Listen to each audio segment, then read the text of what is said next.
Naranasan mo na ba yung ganitong eksena? Nasa opisina ka, break time, tapos biglang napunta ang usapan sa mga paniniwala o pananampalataya. Nakakakabayan minsan. Sobra.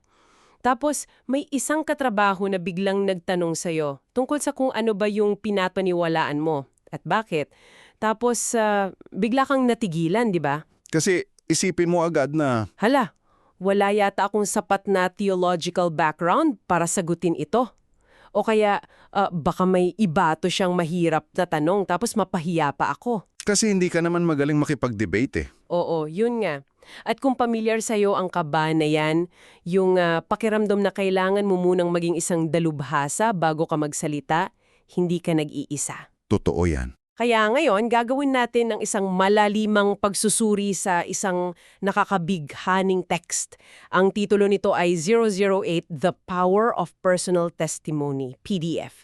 Ipaparating lang natin yung mga ideya at konsepto na nakasaad sa orihinal na material na ito para maintindihan natin ang pananaw ng may akda. At ang pinakamisyon ng pagsusuri natin ngayon ay tuklasin kung bakit yung ordinaryo at hindi perpektong kwento, yung personal testimony mo. Oo, Kung bakit yun ang pinakamakapangyarihang paraan ng komunikasyon at koneksyon. Sinasabi sa text na higit pa ito sa anumang magandang argumento o profesional na debate. okay, himayin natin ito kasi ang ganda nga ng punto na yan. Kung titingnan natin yung kultura natin ngayon, nakasanayan na nating isipin na yung pagbabahagi ng pananampalataya ay isang trabaho na para lang sa mga espesyalista. Yung mga may formal na training. Tama, mga nag-aral sa seminaryo o kaya yung mga sobrang galing magsalita sa harap ng maraming tao, kailangan may mikropono o pulpito. Pero yan mismo yung tinatawag ng may akda na pabulan ng ekspertong saksi, the myth of the expert witness. Ang nakakaginhawang katotohanan na ipinapakita rito ay hindi mo kailangan ng mga iyon para makapagbago ng buhay. Kailangan mo lang yung kwento mo. At para maunawaan natin ito ng malalim, ibinalik tayo ng text sa sinaunang kasaysayan ng Kristyanismo, lalo na noong unang 300 taon. Yung wala pa silang malalaking building. O wala silang mga institusyon noon, wala silang impluensya sa gobyerno, walang formal na kapangyarihan sa lipunan, at lalong wala silang magagaling na PR campaigns o budget para dyan. Tapos papasok yung tanong na paano kumalat ang paniniwalang ito ng ganoong kabilis sa buong imperyo, di ba? Eksakto. Ayon sa material, hindi ito dahil sa mga formal na debate sa mga plaza.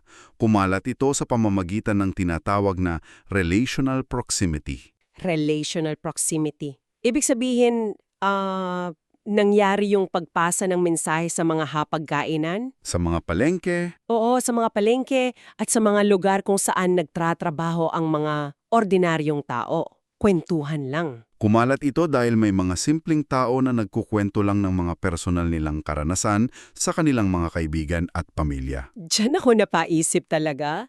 Kasi parang ang laki ng pinagbago mula noon hanggang ngayon. Ipinapaliwanag ng may akda na yung tinatawag niyang democratization of witness ay napalitan ng professionalization. Naging professional masyado. Oo, nakakalungkot isipin na kaya pala maraming tao ngayon ang nananahimik ay dahil feeling nila ang pagbabahagi ay isang performance. Na kailangang perpekto ang sasabihin mo. Tama. Na para bang kailangan mo muna ng master's degree bago ka magbukas ng bibig. Pero isipin mo na lang ikaw na nakikinig. Sa sarili mong trabaho o sa pamilya mo, mas nakikinig ba ang mga tao sa isang formal na lecture o sa isang totoong karanasan ng isang kaibigan? Siyempre mas nakikinig tayo sa kwento. Nabuhay tayo ngayon sa isang postmodern na panahon. Ano ba ang ibig sabihin niyan sa kontekstong ito? Ang kamalamang rito ay sa panahong ito, mapagduda ang mga tao sa mga malalaking institusyon. May reserbasyon sila kapag nakakarinig sila ng magagandang retorika. Kasi madali nang gumawa ng fake news o magpanggap ngayon. Oo, pero kahit gaano sila ka-skeptical, uhaw na uhaw sila sa authenticity. Uhaw sila sa pagiging totoo. Dito pinapakita ng material yung malaking pagkakaiba ng argumento at testimonya, di ba? Kapag nagbigay ka ng argumento, inaanyayahan mo yung kausap mo na makipagdebate. Tatanungin niya sa isip niya kung tama ba ito sa lohika, may butas ba ang sinasabi mo? Pero kapag nagbahagi ka ng testimonya, inayayahan mo silang kilalanin at unawain yung karanasan mo. Tatanungin lang nila, may binago ba talaga ito sa buhay mo? Gumamit ang may akda ng isang napakagandang halimbawa mula sa dokumento para ilarawan ito. Yung kwento ng bulag sa Aklat ng Juan, Kabanata 9. Gustong-gusto ko yung part na yan sa text. Noong pinagaling yung bulag, pinaligiran siya ng mga eksperto, mga lider ng relihiyon na galit at gustong makipagdebate. Gusto nilang himayin yung teolohiya kung bakit mali na pinagaling siya sa araw ng Sabath. Gusto siyang i-corner ng mga technical na tanong. Pero anong sinabi nung bulag? Hindi niya sinubukang talunin sila sa teolohiya. Ang sabi lang niya ay, isang bagay ang alam ko, ako ay naging bulag at ngayon ako ay nakakakita. Naman dedebatihin iyon. Ang lived experience o yung personal na karanasan ay hindi mapapapabulaanan ng kahit anong lohika. Hindi mo pwedeng sabihin sa tao na mali ang pagkakaintindi mo dahil hindi ka talaga nakakakita ngayon. Kaya ang lakas nung punto na yon. Pero dito talaga nagiging kawili-wili ang lahat kasi tinalakay rin sa text yung isang nakasanayang kultura na medyo delikado. Yung panganib ng polished testimony. Oo, yung mga kwentong masyadong pa-perfect. Minsan may pressure na kapag magkukwento ka, kailangan gawing madrama o dapat eksagerado. Na dapat may malaking kasalanan ka na tinalikuran tapos biglang naging perpekto ng buhay mo. At ang epekto nito, nakakaramdam ng hiya yung mga taong may ordinaryong kwento. Naiisip nila na baka hindi kumikilos ang Diyos sa mga simpleng bagay dahil hindi pang telenovela yung buhay nila. Dito, ipinapaliwanag ng teolohiya ng kahinaan kung bakit mali ang pananaw na yan. Ginamit sa teksto ang 2 Corinthians chapter 12 verse 9. Ang aking kapangyarihan ay nagiging perpekto sa kahinaan. Napakaganda niyan. Binabasag nito yung ilusyon na kailangan mong maging malakas o perpekto para maging kapanipaniwala. Ang pagamin sa iyong mga pagdududa, pagkakamali, at mga kasalukuyang pakikibaka, iyon mismo ang nagbibigay sa iyo ng moral na otoridad. Kaya bakit mahalaga ito sa'yo na nakikinig ngayon? Dahil yung pagiging tao mo at ang hindi mo pagiging perpekto ang mismong dahilan kung bakit pagkakatiwalaan ka ng iba. Ang testimonya ay hindi pagpapakitang gilas. Isa itong tapat na pag-amin. Oo, hindi siya performance. At kung iuugnay natin ito sa mas malaking larawan, ipinapakita sa teksto na ito talaga ang original na biblical blueprint. Action before explanation. Action before explanation. Palaging kumikilos muna ang Diyos bago siya magpaliwanag, nauna ang karanasan bago ang doktrina. Tulad ng halimbawa sa material tungkol sa mga Israelita sa aklat ng Exodo, iniligtas muna sila mula sa Ehipto bago ibinigay sa kanila ang mga batas sa bundok ng Sinai. Naranasan muna nila yung pagliligtas bago nila naintindihan yung buong teolohiya. Tapos may binanggit din na isang konseptong Hebreo yung may akda, di ba? O yung salitang zakar. Zakar. Ang ibig sabihin daw nito ay ang aktibong pag-alala at pagpapahayag. Kasi sa atin, ang pag-alala ay parang nag-iisip ka lang, pasibo siya. Pero ang zakar ay isang aksyon. Tama. Ang pagkukwento mo pala ay hindi lang para sa taong nakikinig, hindi ka lang nagkukwento para mag-convert ng tao. Isa itong spiritual discipline. Humuhubog ito sa sarili mong pagkatao at pag-asa. Kapag binibibibik mo kung paano ka nakaraos, noon, pinapalakas mo ang sarili mo para harapin ang bukas. At para patunayan na uubra ito kahit kanino at kahit saan, nagbigay ang text ng 2 case studies. Ang una ay yung babaeng Samaritana sa Aklat ng Juan, Kabanata 4. Isang taong nasa laylayan ng lipunan. Walang formal na edukasyon, iniiwasan pa nga ng mga tao. Pero matapos siyang magkaroon ng engkwentro kay Kristo, hindi siya nagpa-seminar. Ang ginawa lang niya ay isang simpleng imbitasyon. Halik kayo, tingnan ninyo. Halik kayo, tingnan ninyo. Isang simpleng imbitasyon na tinawag sa text na participatory evangelism.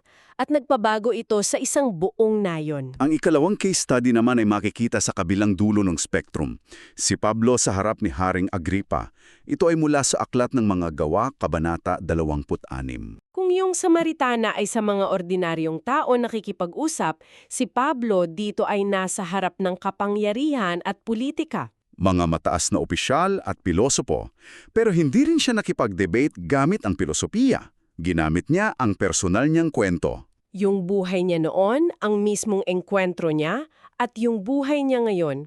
Ito daw ang pinakamataas na uri ng apologetics. Dahil mahirap pabulaanan ang kwentong naranasan mo mismo. Kaya ano ba ang ibig sabihin ng lahat ng ito? Paano mo ito magagamit sa totoong buhay bukas kapag may nagtanong sa'yo? Inilalatag sa text ang isang practical na gabay, ang 3 minutong balangkas para sa iyong kwento. 4 na bahagi lang ito. Simulan natin sa una. Bago si Kristo o before Christ? Sino ka noon? Ano ang mga kinatatakutan o hinahanap mo? Ang paalala dito, maging totoo, huwag maging madrama. Hindi mo kailangang mag-imbento ng lalalaking kasalanan. Pwedeng sabihin mo lang na, dati sobrang nakatali ang halaga ko sa trabaho. Tapos ang ikalawang bahagi ay ang enkwentro o encounter. Paano naging totoo sa'yo ang pananampalataya? At hindi kailangang may kidlat mula sa langit. Maaring nangyari ito sa gitna ng krisis o sa isang simpleng usapan lang ng magkaibigan. Ikatlo ay pagkatapos o after Christ. Ano ang nagbago sa direksyon ng buhay mo? Dito, ipokus mo daw sa pagbabago, hindi sa pagiging perfecto. Oo, kasi alam naman ng kausap mo na walang perpektong tao. Ipakita mo yung trajectory na unti-unting nagbabago, tapos ang ikaapat ay ang kasalukuyang pag-asa o present hope. Bakit mahalaga ang kwentong ito ngayon sa mga hinaharap mong problema? May mga panuntunan ding idinagdag ang may akda. Maging totoo, huwag maging bayani sa sarili mong kwento dahil ang Diyos dapat ang bida. Inisip natin yan, nawawala yung bigat na kailangan nating baguhin ang isip ng tao. Ang trabaho lang natin ay magsalaysay ng tapat. Kaya kung ibubuod natin ang pangunahing mensahe mula sa material na ito yon. Ang iyong kwento, gaano man ito kaordinaryo o hindi perpekto, ay isang hindi nagagamit na yaman. Ang pagbabahagi ng karanasan ay hindi isang performance, kundi isang simpleng pag-apaw ng iyong natuklasan. Bago tayo magpaalam, iwan natin sila ng isang malalim na kaisipan. May isang bagay na hindi direktang tinalakay sa teksto, ngunit nagmula sa mga prinsipyo nito. Palagi nating iniisip na ang ating kwento ay para sa ibang tao, para pakinggan nila at magbago sila.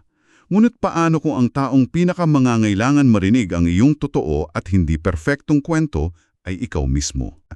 Ang matapang na pagbigkas ng iyong sariling magulong kwento ang kaisa-isang paraan para tuluyan mong matuklasan kung sino ka talaga. Ang ganda ng kaisipang yan na pwede mong pag-isipan ngayon.